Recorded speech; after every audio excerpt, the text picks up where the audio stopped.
Hola a todos! How we doing? Welcome to our second video in the same week. Catching up. Maybe this is something we can be watching during spring break or listening during spring break. So let's get right into this, okay? Nuggets. First article, competing against free. Questions.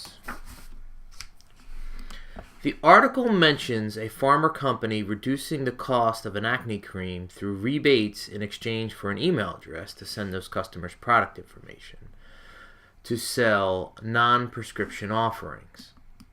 Are discounts coupled with upselling the most common ways to try to tie in free offerings with other products? Discounts coupled, I don't know, it's certainly not the most common. It does occur. Discounts coupled with upselling,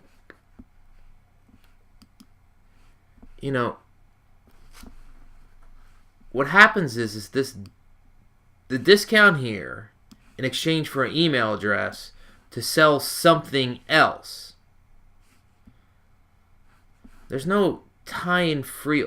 This is where I'm getting confused here with the question. The discount with you get the discount because of an email, so you can upsell. So they're not trying to tie in free offerings. They're trying to get the email address for more paid offerings with other products, not free offerings with other products. You see what I'm trying to say? There's no free offerings here. We're trying to upsell, which means upsell something else. Upsell does not mean free. If a company introduces a better free product to beat a new entrant, will it spend a huge amount of money on that? Well, the bottom line is every company, and that's what this article is trying to get at, every company tries to monetize in some way.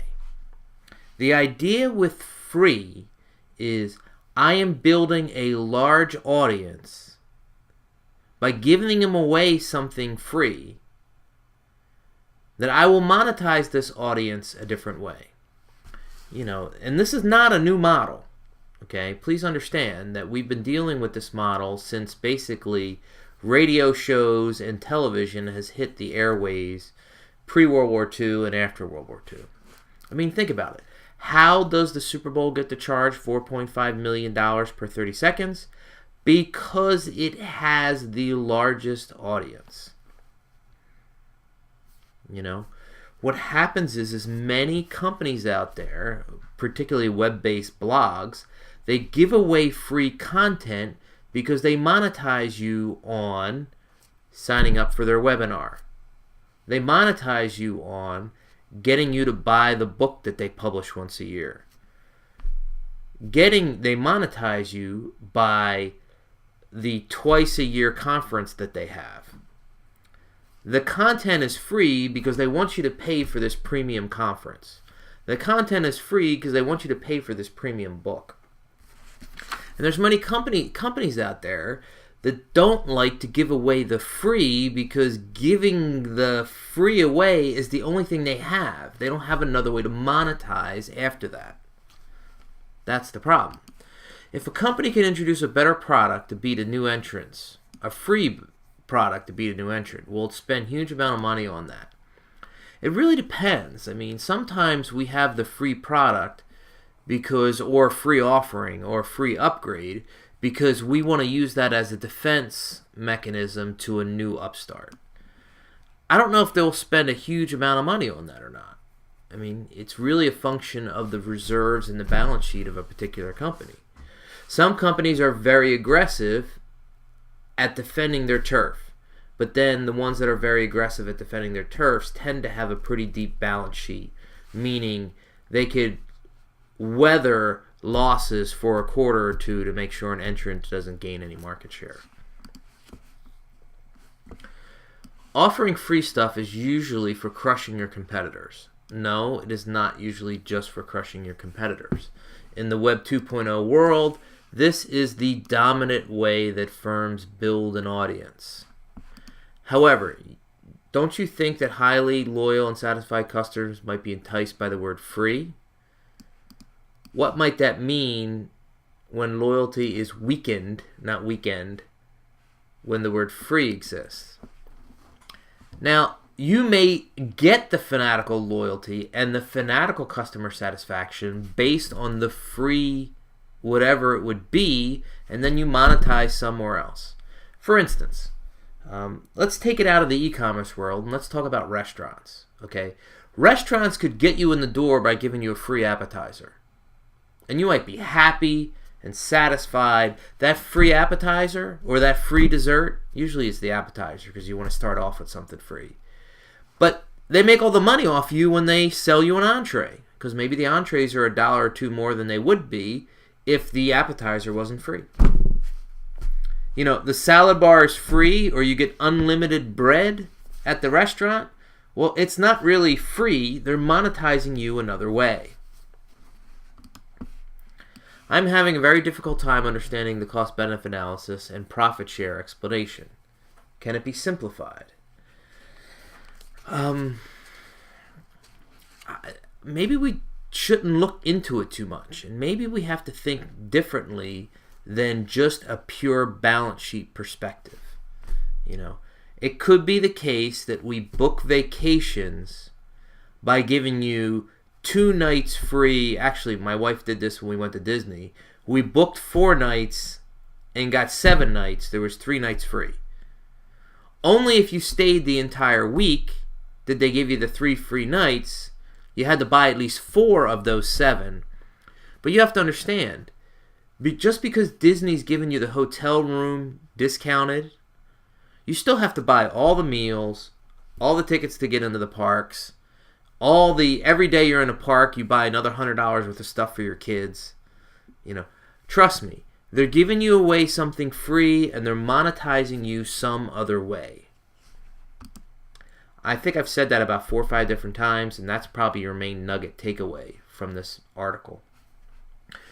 Do you feel that the leader in free, who do you feel is the leader in free business models, and why?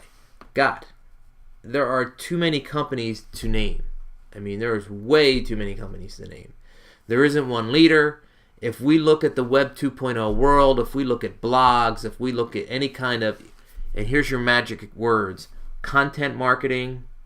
I'm not saying that in like a mean way. I'm just saying that that's an exact phrase. The other word is inbound marketing. The entire business model is free. If this is fascinating you, there is a wonderful book, and this would be a perfect book for this semester. It's Chris Anderson. He's the former editor of Wired. He's done The Long Tail, and then his second book was called Free. And it's a very, very good book. Online and web-based systems are essentially the only ones that can have a sustainable, successful free business model. No, absolutely not. There are multiple other businesses that do this. I brought up Disney. I brought up restaurants. There are multiple businesses that can do this. Just put in your head, they're giving you something away for free because they're monetizing you some other way.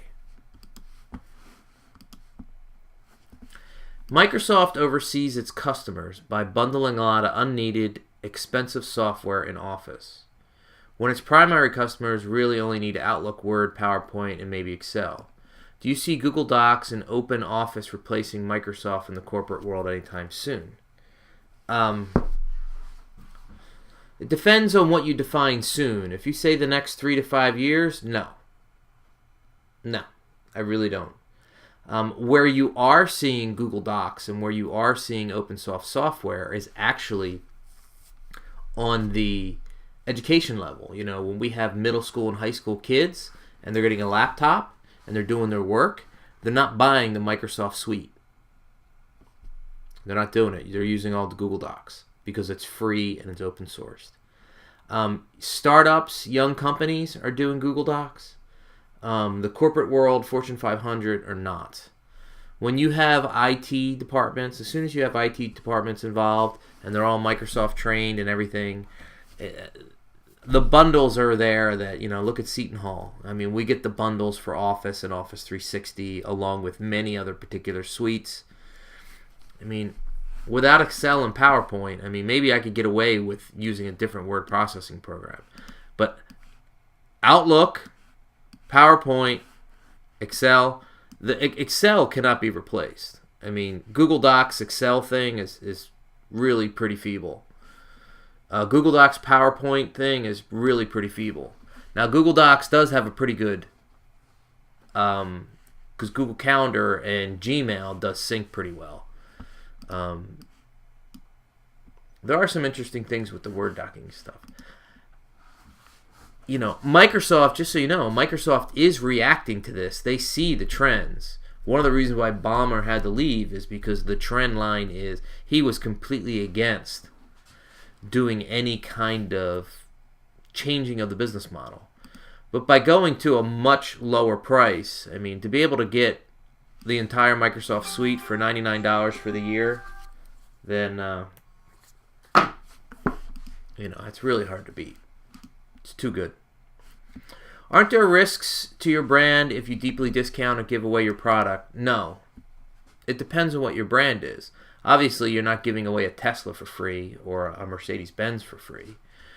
But you could give something away to build a large audience to monetize them another way. It's not that hard to do. Think about concerts. Think about events. Think about, it could be a jewelry thing. If you know, you could give away the bracelet for Pandora, or it could be like $5 or something like that. But the bracelet's no good unless you put charms on it. And all Pandora wants you to do is come in and drop $40 a charm. So, we have a question coming up to this, and I'm going to relate to that in a second.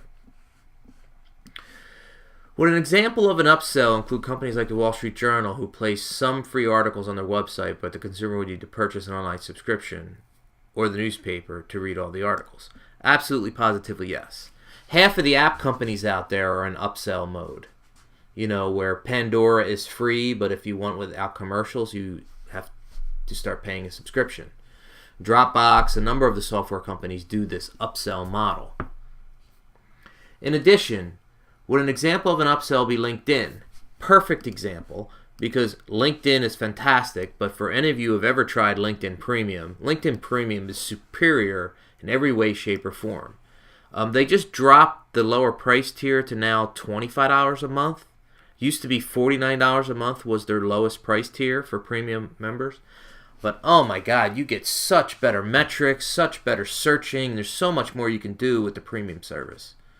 You know, when you get a chance, go into LinkedIn and look at what's offered for the premium price categories. Just check it out.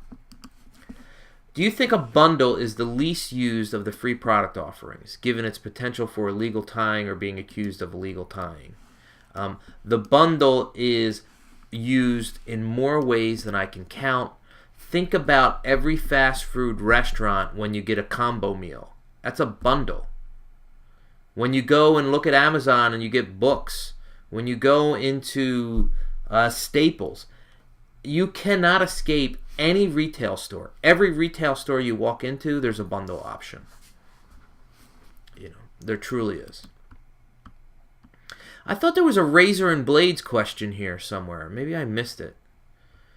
So the razor and blades model is, and we could also call it the printer and the ink model.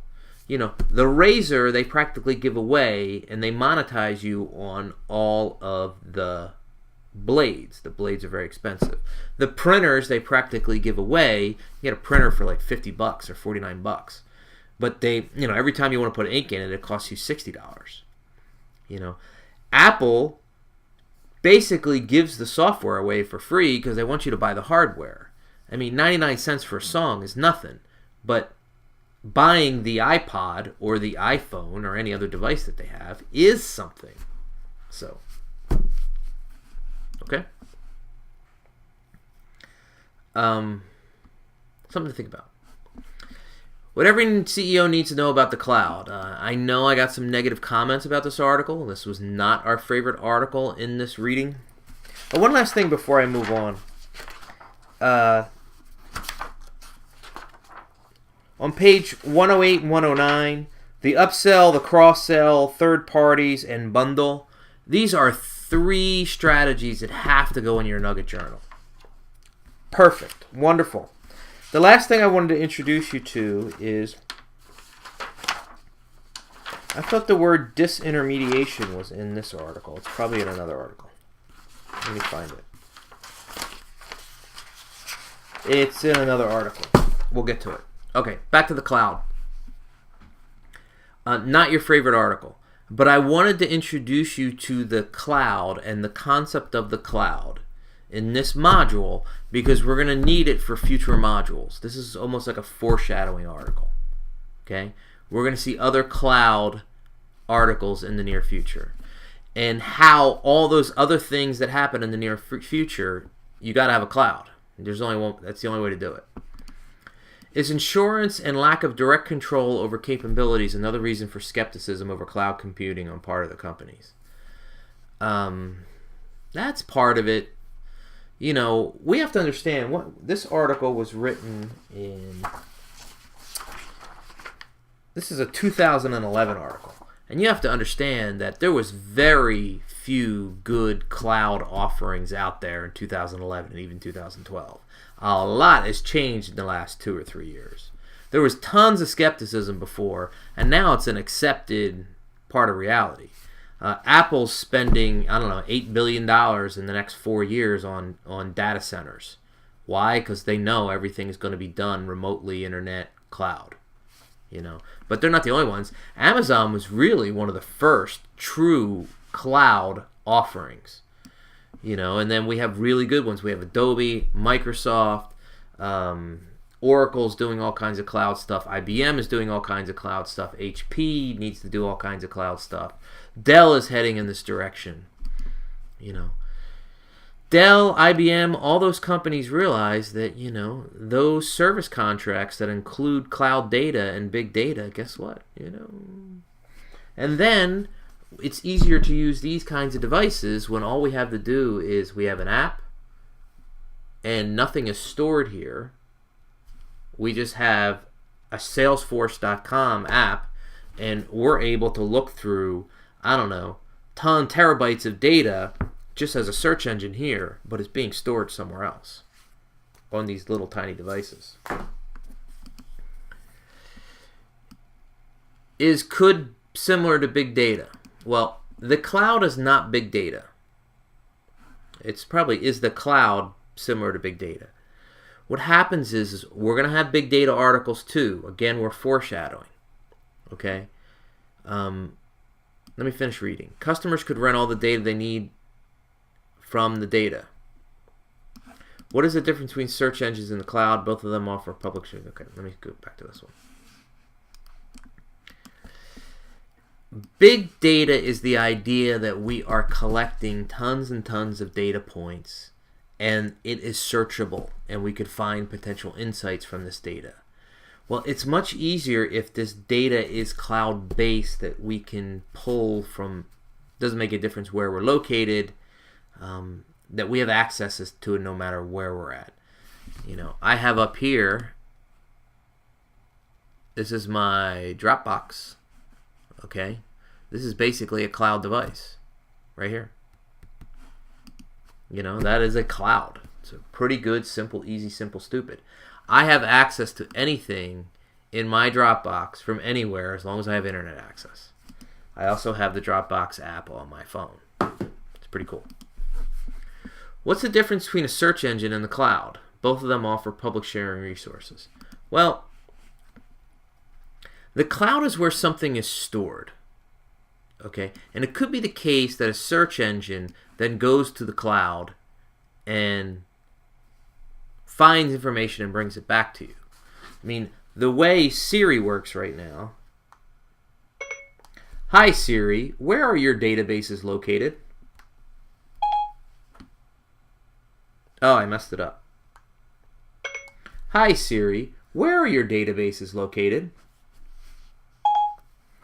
Your interest flatters me, but is there something I can do for you? Right. Obviously, that's not a question that she could answer or would want to answer. But I just made that query. And that query went from here through the internet up to the cloud to Cary, North Carolina, where Apple's only data center is at the moment. From there, it's searched and then brought an answer back to me. I don't know how long that took. I don't know, 3, 4, 5, 6, 7, 8 seconds. But a search engine, Google has, I don't know, 20, 30, 40 data centers around the world.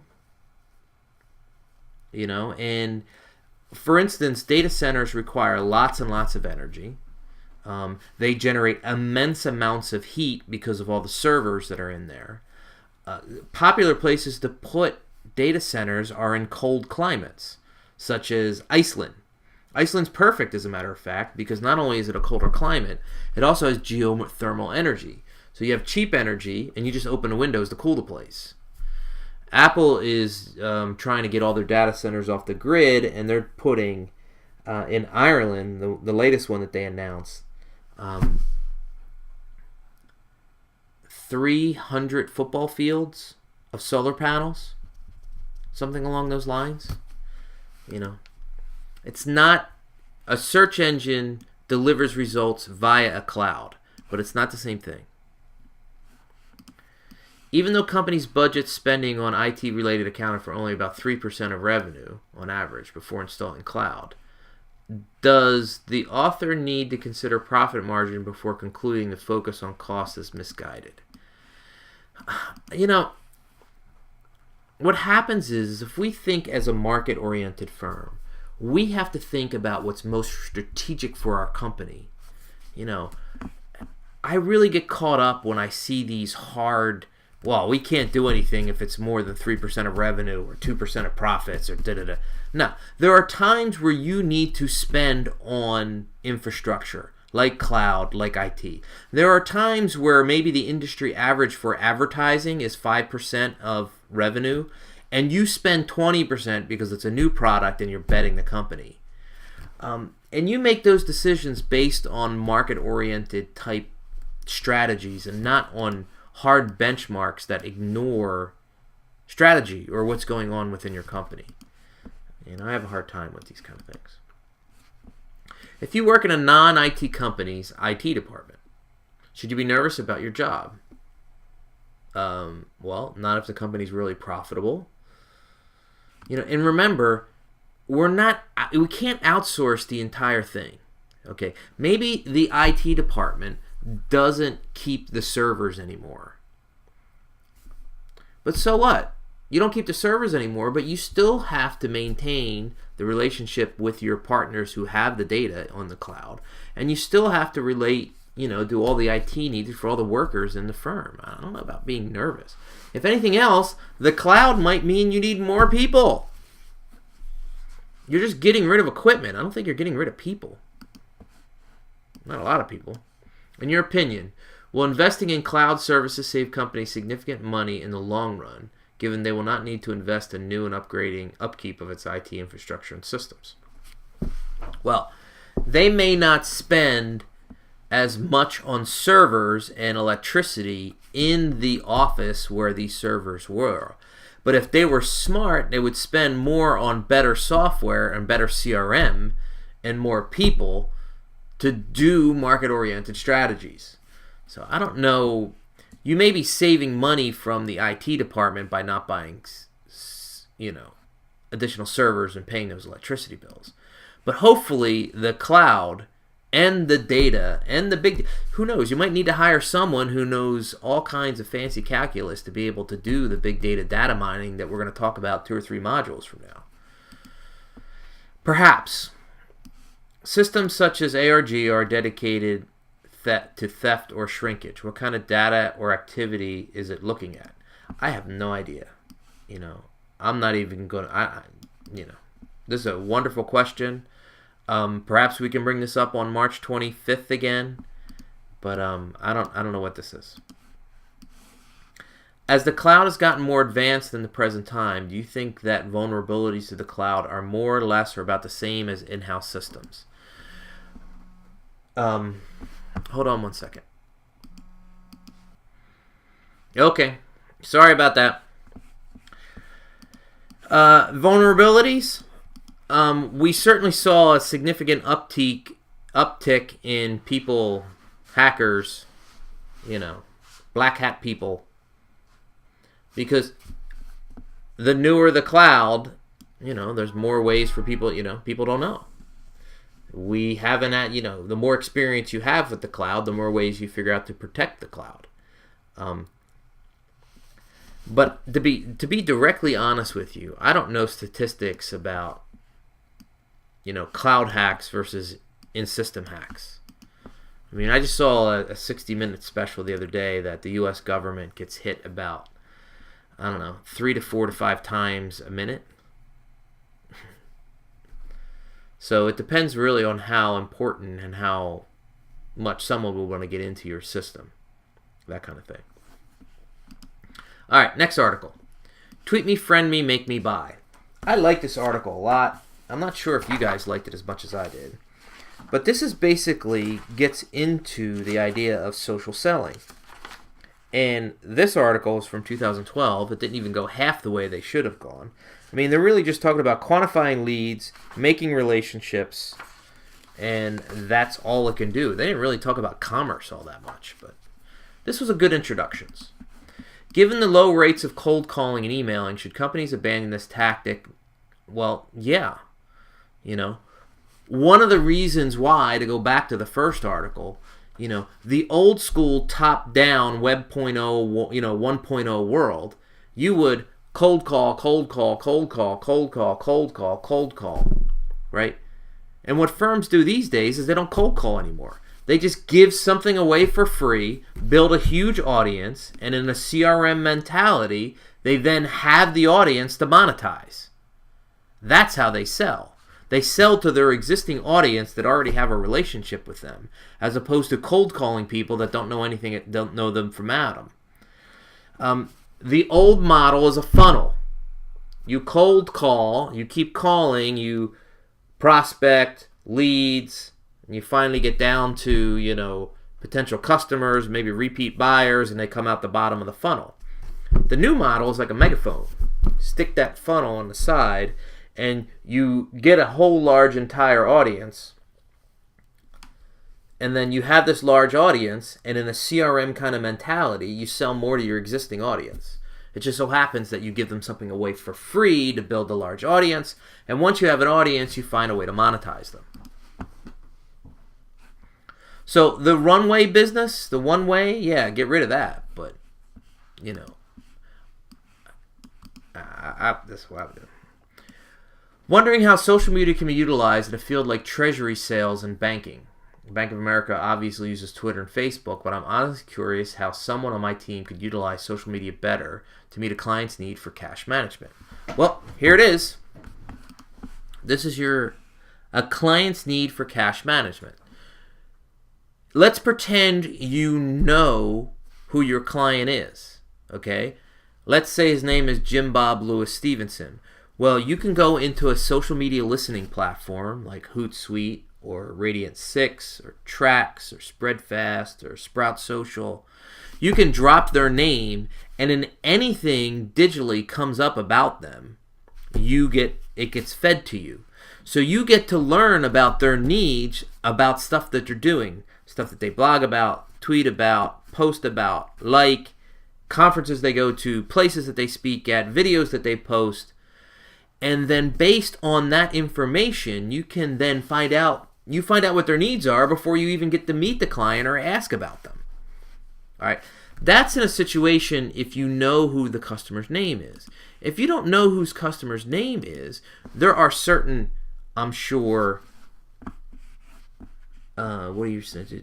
treasury sales. I'm sure there's some industry terms that you can throw into a social media listening platform. And based on that, you can see, okay, this person talks a whole lot on Twitter, this person talks a whole lot on Facebook, this person talks a whole lot on LinkedIn, this person's got their own video channel on YouTube, and he gets, 1,000 views a day on his channel. Well, you get leads. You learn who's talking about this stuff, and then you try to develop a relationship with them. That's what I would do. How much input should companies have in the conversation of these microblogging and blogging sites? It depends on the company, but based on what I just said in this example, what's to prevent someone from reaching out to someone on Twitter. Like someone's all over Twitter and they're talking about treasury sales, and your company's involved with treasury sales. Well, why don't you start a conversation with the person that's talking about treasury sales? Because they're talking about treasury sales, you do treasury sales stuff. Why don't you send them some very pointed comments saying da da da da da, that only someone in treasury sales would know what you're talking about. Develop a relationship, CRM mentality, go from there. In your opinion, is it hard to differentiate between personal use of social media versus work-related? No, not at all. I don't think so. Are managers worried about loss of productivity? Well, managers in a top-down world are, but it depends on what you're trying to do. I mean, think about the examples I just talked about for here and here. Why would a manager be worried about productivity if you were doing that? You know, if you're on social media goofing around, then guess what? Then your manager should be up your butt for wasting time. But if you're on social media trying to find leads, prospect, find relationships, maintain relationships, then what's the problem? You know, it's like having the internet at work. Should you have the internet at work? Well, not if you're watching cat videos on YouTube. Not if you're watching the NCAA tournament next week. But if you're using the internet to be productive and to prospect, and you're going into LinkedIn to find out who you should talk to next, what's wrong with that? Do you really want to be in eBay? This is a rather interesting article, isn't it? So last week we learned the term omnichannel. Wonderful for your nugget journals. This week we learned the term multi-sided. You know, I like these new terms. It makes you think differently. So this article was really an article about how multi-sided you would want to be. And if we go to page 106, we have continuums. I love continuums. Continuum to continuum. It's a line. You know, pure reseller to pure multi-sided platform. Perfect. Beautiful. You know, Walmart is a pure reseller. eBay is pure multi-sided. Amazon is somewhere in between. They allow third-party people to be on there, but they primarily are a direct seller. It's a fantastic article. Very cool stuff. Is there enough value in being either a third-party host or a reseller for a very specific type of product? It depends on your industry, it depends on what you're selling, and it depends on who your competition is. It depends on what the customer base requires. Firms like eBay and Amazon excel in offering products across a wide spectrum. Can a company find enough success in being more specialized in a marketplace? Well, the only way to go up against an eBay or an Amazon that are big fish, that are, you know, these are big fish. Big fish eat little fish. If you're a little fish, then guess what? You may not be able to compete with Amazon or eBay, but you could lock up a more specific market, like say like baseball cards, you know. Star Wars action figures. You know, you could take a sliver of something that would be very niche oriented that maybe Amazon and eBay might not bother you too much. What if you were like a camera company? That's a very specialized area. You know, and although Amazon sells cameras and there's cameras on eBay, you know, could you develop a baseball card trading site that all baseball card listings probably would start migrating away from eBay towards you? Perhaps. It's the only way really to go head-to-head, go up against and compete in a marketplace where these big players. Like Etsy. Etsy is going to go public in the next week or two. Raise your hands. I can see you. If you've ever used Etsy.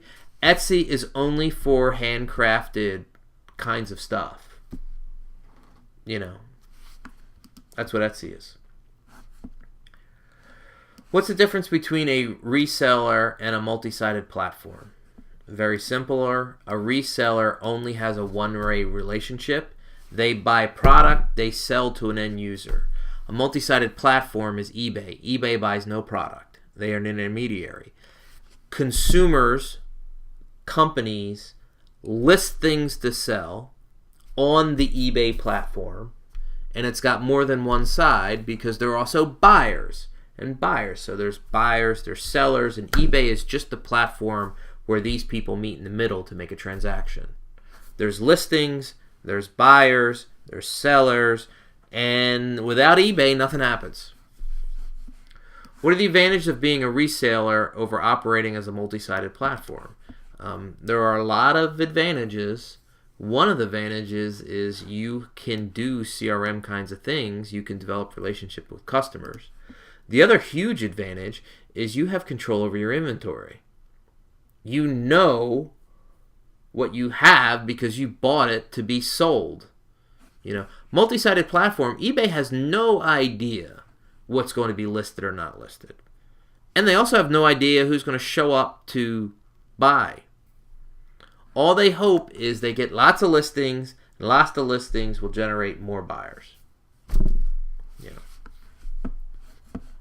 What's the best way to define a complementary relationships between products and service? Between products, what's the best way to define a complementary relationship between products? I'm assuming you're talking about this in terms of being a reseller, if I'm not mistaken. But usually when we're talking about a complementary relationship,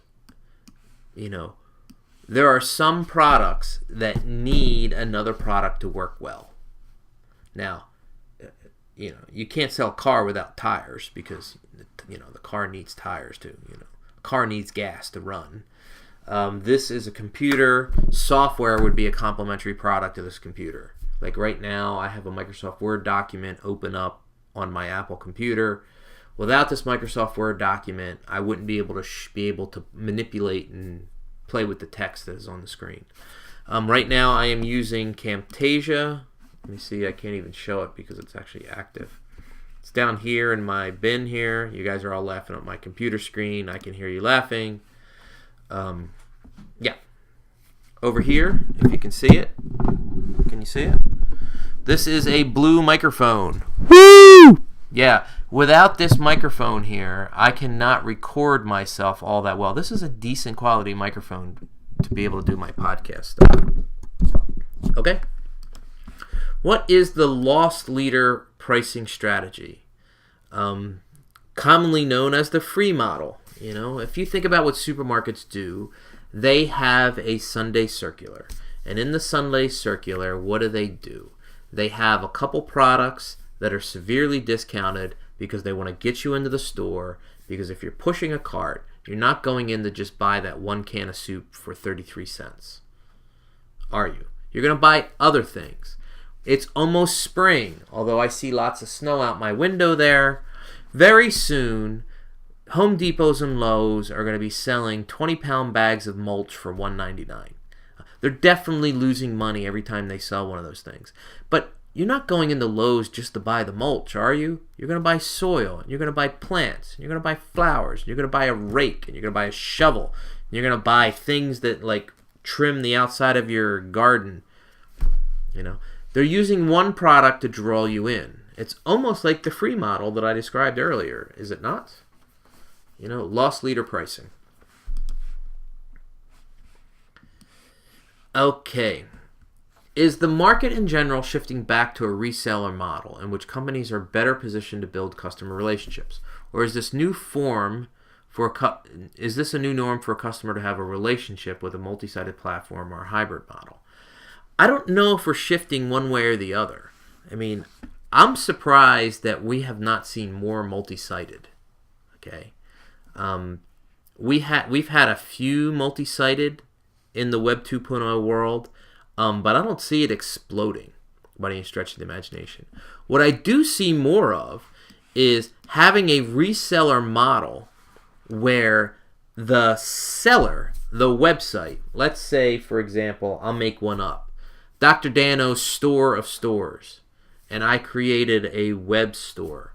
Well, I'm creating this web store, and it looks like you're actually purchasing products from me, but in reality, all I am is a salesperson, and all the shipping comes from somewhere else. So I buy a product, and I buy, sneakers, and I'm really fulfilling those sneakers through Athlete's Foot.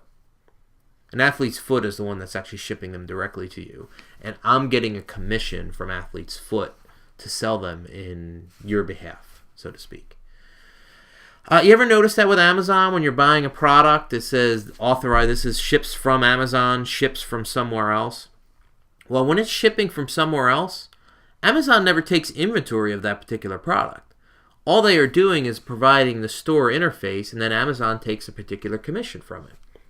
You ever notice that on web pages that you'll read a review about a book, and then the book's like in the bottom corner here, and if you click through to iTunes or to Amazon or to Barnes & Noble to buy that particular book, you can buy the book. However, the web page that you click through to, they actually get a sales commission because it's from your page or the page where you launched to eventually purchase that particular product. And that's called affiliative marketing or affiliated marketing. Look that up. It's a very good nugget. It's one of the revenue streams that many internet companies use. The article uses Coca-Cola as an example of an exception of a pure reseller, given the control over it has over pricing, layout, and stocking. Is this an example still some kind of a reseller example? It's a bit confusing, given that in the end it's the supermarket carrying the product, and the purchase for the product is still going through the supermarket rather than Coca-Cola directly. Well, Coca-Cola does sell directly. They have vending machines. Coca-Cola does sell directly. They do have some particular shops. Coca-Cola is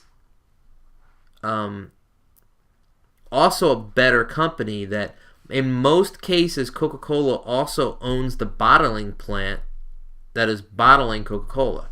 The same cannot be said for Pepsi and for many other soft drinks, where the soft drink company owns the formula and the flavoring, and the bottling company gets a bottle and the water and adds a particular ingredient, and then they're responsible for being the seller.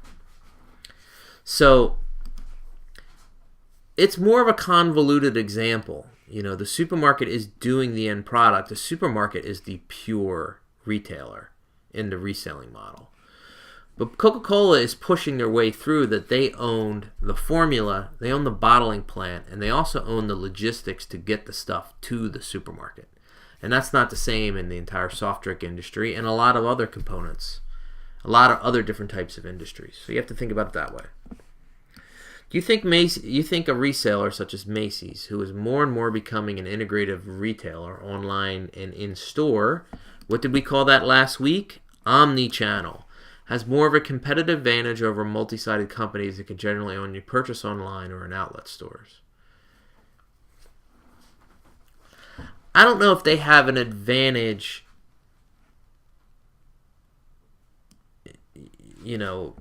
Macy's is certainly substantially more fashion-oriented.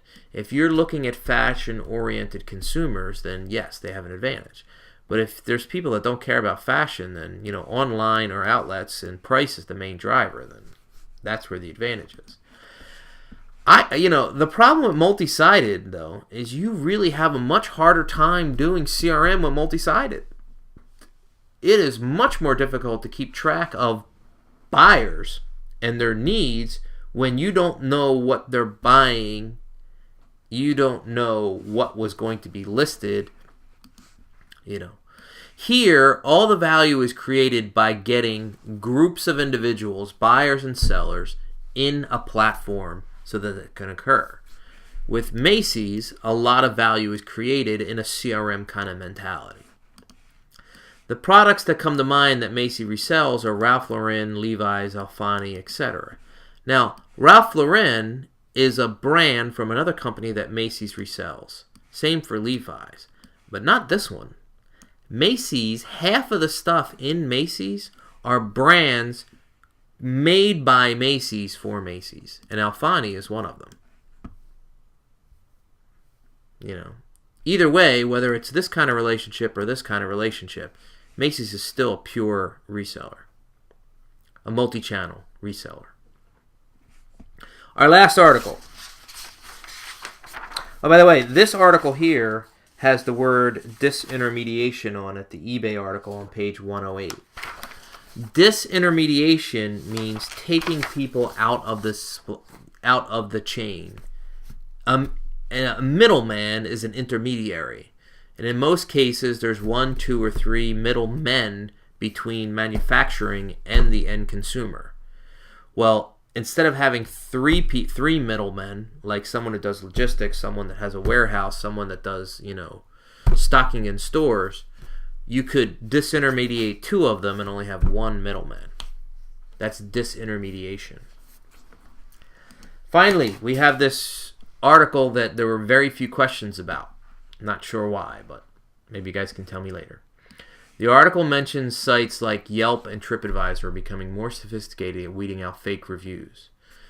Yelp is notorious for having fake reviews. Oh, Christmas. Hold on one second. Pause. Alright, sorry about that. I said Yelp was notorious. Do you know how they are monitoring and detecting fraudulent activities? I do not. To be honest with you, I don't even think they're doing that great of a job of weeding out the fake reviews, because TripAdvisor and Yelp are nothing without reviews. They're review sites. And for them, whether it's a fake review or a real review, they need the reviews. And they've been very reluctant. I mean, Yelp used to pay interns, and I had some of those kids up in Boston, where they would hire them to write reviews. Whether they actually went to the restaurant or did whatever or not. TripAdvisor's, Yelp is, if you do a Google search on fake reviews on Amazon, anywhere between 25 and 50% of the comments you see on Amazon are probably, it's not that they're fake, it's they're staged. They're the employees of the company. Someone's got a book on there, and who do you think writes the review? Well, guess what? It's, people from the publishing house are writing the reviews. Interns at the publishing house are writing the reviews. So is that really a fake review? I don't know if it's a fake review or not, but I think in this bottom-up world, this is a lot of the gray area that we have to deal with. We do talk about the wonderfulness of the bottom-up world. The downside to it is you have to weed through a lot more stuff that you never had to do before. Because if the New York Times wrote a review, it was an employee of the New York Times. No problem there. If you heard a review from a good friend of yours, you trusted your good friend. But now we have to decide whether a review is helpful or not, and whether it's fake or not. And before, we never had to do that before. What are some of the best practices business can employ to improve the O variable for potential customers? So, this is a typical scenario where a professor, anybody who reads the Made to Stick book will know exactly what I'm talking about. They made this article significantly more complicated by doing this business of O, M, P on page 24. So, the O is basically the comments. We have a wonderful O opinion continuum here on page, what is that, 25? So how do you get more O for customers? Well, it needs to be probably where opinions, a category where opinions matter more. But if you have the fanatical customers, think about the branding module we talked about, okay? Well, Volkswagen people, Mountain Dew people, Apple people, Harley Davidson people, used to be Saturn people. These people are so, the brand is who they are. So they have no problem talking about themselves, which is the brand. That's how you get all that O variable Google Juice love, so to speak. If you have a product that people just use from a utilitarian standpoint, I don't know how much O you're going to get. I really don't. I mean, how exciting is it to talk about a hotel? It's not that exciting. But if the hotel is part of an incredible experience, welcome to the experience economy, that is your family vacation, well then guess what? Then you have a higher chance of getting some O variable. You know. Is there a way to verify reviews? To best of my knowledge, no. I really don't. If someone can find a book and wants to do this for their semester-long project, great. I don't think there's a way to verify reviews, and I don't think any of the companies like these guys and these guys really want to get into that, whether a review is real or not. I have a friend develop an app, asked me to give him a 5-star rating. I didn't because he wasn't that great of a friend, and his app was not free, and if I was paying $3.99 for it, and I had no use for it. Well, guess what? You made the right call. But people do this to us all the time, don't they? You know, I don't give a review unless it's something I really do. I don't give a recommendation to a student unless it's a student that I've already had in class. Besides the purchases made by Mike, what kinds of product belong into habitual purchases? You know, habitual means habit. These are things you tend not to think about. So you get up in the morning, you drink coffee. The dean of the business school, her habit is to go to Starbucks. You know, it's habitual. She passes by Starbucks on the way to school and she gets her Starbucks. They know her on a first name basis there. Habit is habitual. It's ritual. You know, so it depends on the person and what they do. But usually habitual products tend to be low involvement, low cost. You know, every day you go to work, you buy a Coke. You know, that kind of thing. In the vending machine, in the cafeteria. The article states that companies are concerned on the deception of some reviews, but how much different is that from the deception of some advertisements in the markets? Well, there's laws right now against advertisements and deception. And the law is pretty fuzzy right now on whether a review is considered an advertisement or is this free speech. You know, advertisements have to be generally truthful. The same cannot be said necessarily for reviews.